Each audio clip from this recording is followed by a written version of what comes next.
सात्वत संप्रदाय एवं सात्वत धर्म को आगे बढ़ाने के लिए गीता ज्ञान यज्ञ का शुभारंभ। जी हां, नमस्कार। माधोपुर एक्सप्रेस लाइव न्यूज में आप सभी का स्वागत है। खबर को देखें विस्तार से। संगम नगरी प्रयागराज महाकुंभ में डॉक्टर विजया माधव का हुआ नगर प्रवेश। माधव मिशन के बैनर तले अनुयायियों एवं श्रद्धालुओं ने फूलमाला पहनाकर जोरदार स्वागत व अभिनंदन किया। वहीं पर महाकुंभ में आए देश विदेश से साधु संत महात्माओं ने सनातन धर्म को आगे बढ़ाने के लिए तरह तरह के यज्ञ और अनुष्ठान कर रहे हैं। पत्रकार वार्ता के दौरान डॉक्टर विजया माधव ने कहा, सात्वत संप्रदाय व सात्वत धर्म को आगे बढ़ाने के लिए गीता ज्ञान यज्ञ करने का संकल्प लिया। श्रद्धालुओं से अपील किया है कि वह संगम में आए आस्था की डुबकी लगाए और गीता ज्ञान यज्ञ में सहभागी बने और पुण्य कमाएं। और क्या कहा, आगे सुनते हैं। मैं डॉक्टर विजया माधव मथुरा की जन्मी हूँ और वृंदावन से मेरी एजुकेशन हुई है। यूनिवर्सिटी टॉपर रही हूँ। एमए फिलोसफी से किया है, संस्कृत से भी किया है, बीएड किया है, पीएचडी फिलोसफी से और डीलिट भी फिलोसफी से, वृंदावन से ही। संप्रदाय से उसकी एक ब्रांच है, माधव कृष्ण के नाम पर ये एक शाखा शुरू की गई है। और सन 2000 में सात्वत संप्रदाय जो चल रहा था, इसका भगवान श्री कृष्ण ने शुभारंभ किया था। और भगवान श्री कृष्ण के शुभारंभ करने के बाद कुछ ऐसे कर्मकांडी पुरोहितवाद, कुछ कर्मकांड बढ़े, जिसकी वजह से इस धर्म को, इस सात्वत संप्रदाय को दबा दिया गया। क्योंकि भगवान कृष्ण ने बलि प्रथा का विरोध किया और मनोमय यज्ञ का यजन किया कि अपने मन में जो ईर्षा राग द्वेष जो है उनकी आहुति करिए। पंचमेवा अग्नि में जलाने से, डालने से हमारे बच्चे बलिष्ठ नहीं होंगे, पिज़्ज़ा बर्गर खा के बलिष्ठ नहीं होंगे, कंस जैसे आतताई का वध नहीं कर पाएंगे। इसलिए उन्होंने पंचमेवा वाले यज्ञ का निषेध करके और मनोमय यज्ञ पर बल दिया। और जो बहुदेव बात था, एक उसका खंडन करके एकेश्वरवाद की स्थापना की, जिसका ज्वलंत प्रमाण इंद्र पूजा, गोवर्धन पूजा का मतलब उस इंद्र पूजा का विरोध किया। कि बहुदेववाद में क्या है कि आदमी इधर उधर अल्प अवधि, अल्प वयस, इतनी अवधि भी कम है, हमारे पास टाइम कम है। हर आदमी की उम्र आज 60-70 मान के चलिए, उम्र भी कम है, समय भी कम है। इतने अल्प अवधि, अल्प वयस में हम इधर उधर भटकते रहेंगे तो हम अपने लक्ष्य को प्राप्त नहीं कर पाएंगे। और भगवान कह रहे हैं कि हमें किसी न किसी तरह से ममे वांशो जीव लोके जीव भूता सनातना, तो तुम मेरा जीव है तो मेरा जीव हमें कहाँ जाना चाहिए?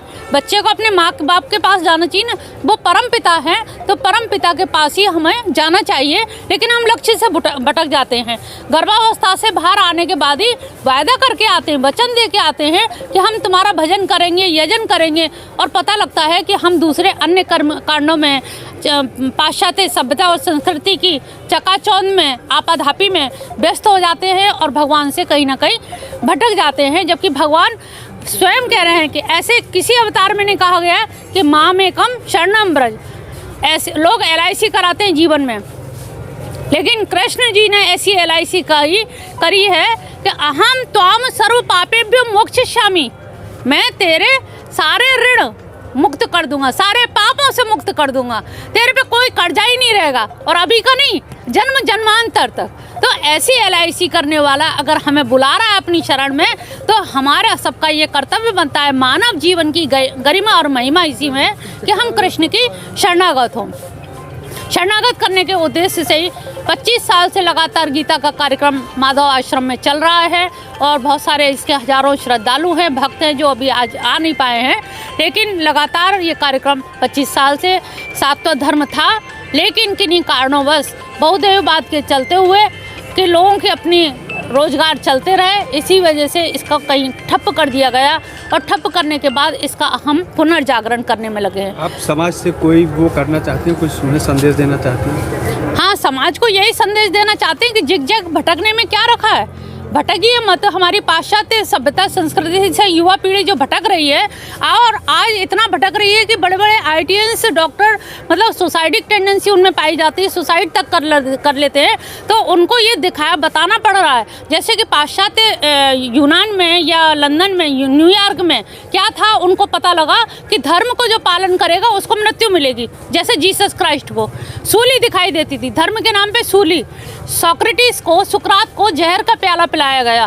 तो एक धारणा बन गई थी पाश्चात्य में कि यानी कि जो व्यक्ति धर्म की अच्छी बात, सत्य की बात करेगा, उसके लिए मृत्यु निश्चित है। तो वहाँ पर एक आंदोलन छेड़ा गया, क्रॉस हटाओ बांसुरी बजाओ।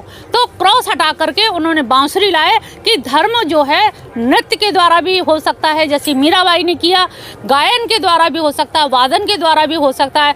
धर्म की नई परिभाषा मिली कृष्ण के उससे, तो वही परिभाषा हम समाज को दे रहे हैं कि पलायनवादिता नहीं है।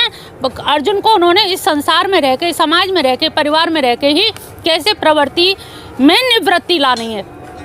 पद्म पत्र मीमांसा, जो कीचड़ का कमल जो होता है, कीचड़ से बाहर कमल नहीं हो सकता, कीचड़ भी होनी जरूरी है। गंदगी है समाज में, लेकिन समाज, उस गंदे समाज में ही हम काम भी कर रहे हैं और समाज को ये संदेश दे रहे हैं कि कमल खिलेगा तो इसी कीचड़ से खिलेगा, तुम में से ही खिलेगा, क्योंकि उसका अंश ममेवांशों का है ना, उसका अंश तुम्हारे अंदर है और वो अंश है तो वो सत्यचित आनंद स्वरूप है, उसका स्वरूप ही आनंद स्वरूप है। तो हम दुखी सब क्यों हैं?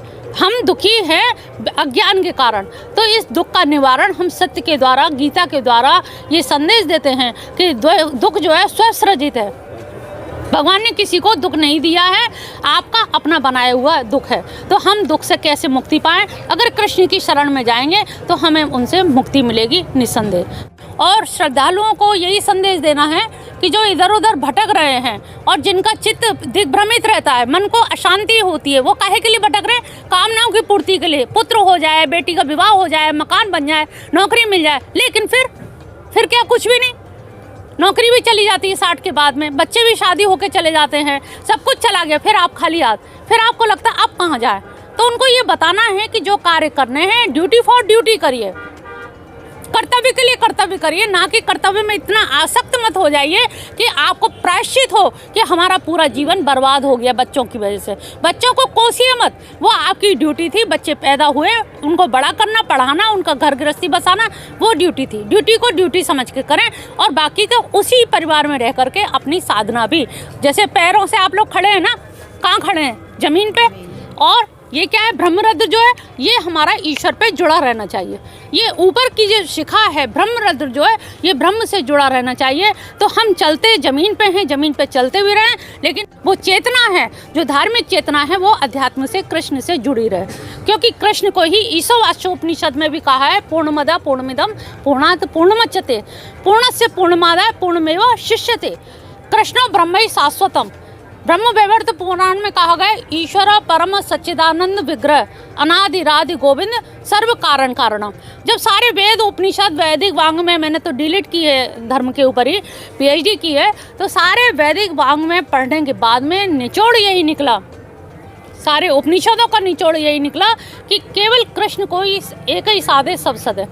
और हम क्या है, भटकने में जीवन गुजारते हैं। तो आने वाले श्रद्धालुओं को भी यही संदेश दूंगी कि भटको नहीं, रोको, ठहरो। माधव का मतलब है माधव, भागो मत। वैसे तो लक्ष्मीपति होता है, लेकिन मैं परिभाषित करती हूँ कि दौड़ो मत, भागो नहीं, बैठो, ठहरना जानो। जैसे किसी ने कहा आग लग गई, आग लग गई, दुनिया भाग खड़ी हुई, लेकिन एक फकीर संत था, वो बैठा रहा। सबने कहा कि अरे आग लग गई, आप क्यों नहीं भागे? हम सब लोग, पूरा गाँव भाग गया। कहले भागा तो मैं भी था। कहले कहाँ भागे? कहले मैं तो बहुत तेज भागा। कहले आप तो यहीं बैठे हुए थे। कहले अंतर इतना है, आप बाहर भागे, मैं अंदर भागा, बस इतना ही अंतर है। और अंदर भाग के भी मुझे वही मिला, आंतरिक शांति मिली। और तुम फिर भी कलह कोलाहल में गए, भाग दौड़ में गए। तो ठहरना सिखाते हैं कि भगवान की शरण में ठहरना, आश्रय लेना आ जाए।